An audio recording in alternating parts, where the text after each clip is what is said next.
केंद्र की मोदी सरकार ने देश में नई शिक्षा नीति को मंजूरी दे दी है। इस नई शिक्षा नीति में सरकार ने कई बड़े फेरबदल किए हैं, जिसके बाद फिलहाल शुरुआती दौर में हर तरफ नई शिक्षा नीति की खूब सराहना की जा रही है। इसी के चलते आज अंबाला के विभिन्न स्कूल और कॉलेज संचालकों ने ऑनलाइन मीटिंग कर शिक्षा नीति पर चर्चा की, जिसके बाद उन्होंने नई शिक्षा नीति की खूब सराहना की। विभिन्न स्कूल और कॉलेज के संचालकों ने बताया कि नई शिक्षा नीति बेहद प्रभावशाली है और अब शिक्षा के क्षेत्र में बदलाव आएगा और ये नीति आशा की नई किरण है। सर, नई एजुकेशन पॉलिसी जो है वो सरकार ने पास कर दी है, किस तरह देखते हैं इस पॉलिसी को? क्या लगता है कुछ खासियत है इसमें? देखिए, हम नई एजुकेशन पॉलिसी को जब से इसका ड्राफ्ट बना था तब से फॉलो कर रहे हैं। तब भी जब सजेशन मांगे गए थे तो हम लोगों ने खूब इन्वॉल्व होकर उसके अच्छे और बुरे सजेशन दिए थे, जो कि इम्प्लीमेंट भी हुए। जो नई एजुकेशन पॉलिसी है वो एक नई आशा की किरण है इस देश के लिए। बहुत सालों बाद एक ऐसा एक्ट पास हुआ है जिसमें कि कुछ नया है और नए डेवलप्ड देशों को देखते हुए वो सब बनाया गया है। इसकी मेन खूबियाँ जो मुझे समझ आती हैं वो ये हैं कि इसमें आपको 8वीं क्लास से ही ये पता लग जाएगा बच्चे को कि मैंने किस स्ट्रीम में जाना है। He can choose the option कि उसने किस तरह का करियर चूज़ करना है, जो कि एक बहुत अच्छी बात होगी। अभी हमारे को 12th तक भी हमारे बच्चे को ये नहीं पता होता कि उसने आगे अपने करियर में क्या बनाना है। सर, कॉलेजेस को लेकर भी काफ़ी कुछ चेंजेस किए गए हैं, प्रोफेशनल कोर्सेज हो रहे हैं सभी। जी, कॉलेजेस को चेंज करने के लिए इन्होंने बहुत अच्छी नीतियाँ बनाई हैं। 2-3 जिनके मेन पॉइंट्स हैं। पहला पॉइंट ये है कि एक ही अथॉरिटी बनाई जा रही है। सबको डील करने के लिए एक जैसा व्यवहार होगा, एक जैसी अथॉरिटी होगी।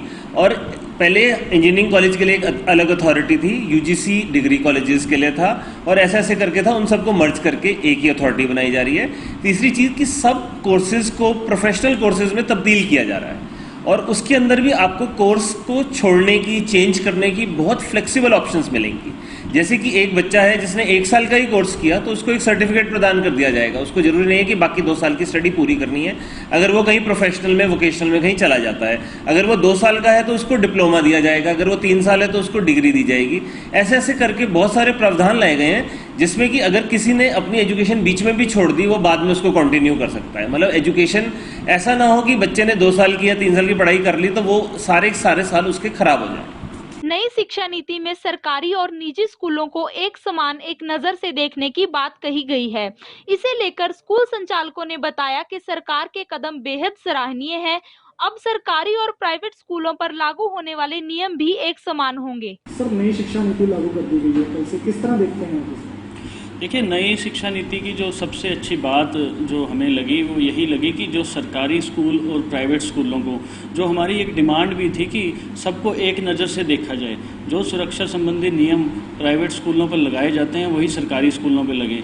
अगर किसी भी तरह का जो हाइजीनिक का सर्टिफिकेट है या फायर सेफ्टी संबंधी जो भी इक्विपमेंट्स हैं जो इधर लगते हैं प्राइवेट स्कूलों में, वही हमारी डिमांड थी कि सरकारी स्कूलों में भी एक नज़र से देखा जाए। क्योंकि बच्चों की सुरक्षा और स्वच्छता का अगर भी बात करें अगर हम, तो वो दोनों जगह एक जैसी होनी चाहिए। उसमें ये नहीं होना चाहिए कि सरकारी स्कूलों के लिए सुरक्षा नियम अलग हों और प्राइवेट स्कूलों के लिए अलग हों। तो इस चीज़ का हम बहुत बहुत स्वागत करते हैं कि जो नई एजुकेशन पॉलिसी में सरकारी स्कूल और प्राइवेट स्कूलों को एक नज़र से ही सरकार देखेगी या पॉलिसी देखेगी।